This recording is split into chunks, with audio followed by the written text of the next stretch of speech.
Union Minister and BJP National President JP Nadda paid floral tributes to Dr. Shyam Prasad Mukherjee on his 72th death anniversary. At the BJP headquarters, speaking on the occasion, Nadda said, "Today across the country, BJP workers are holding programs to mark the 72nd death anniversary of Dr. Shyam Prasad Mukherjee. Millions of our workers are commenting his contribute. Dr. Shyam Prasad Mukherjee, who has born in Bengal, played a significant role in India's freedom and in shaping that we will today as the West Bengal, Punjab and Assam as an integral part of India."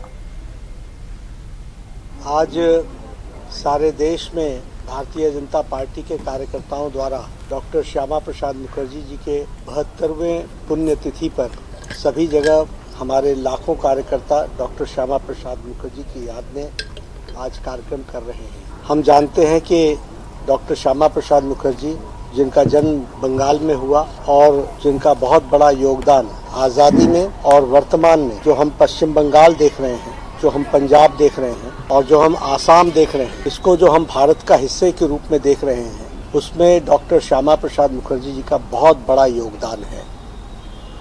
Doctor Shyama Prasad Mukherjee बहुआयामी प्रतिभा के धनी थे। Doctor Shyama Prasad Mukherjee एक scholar थे।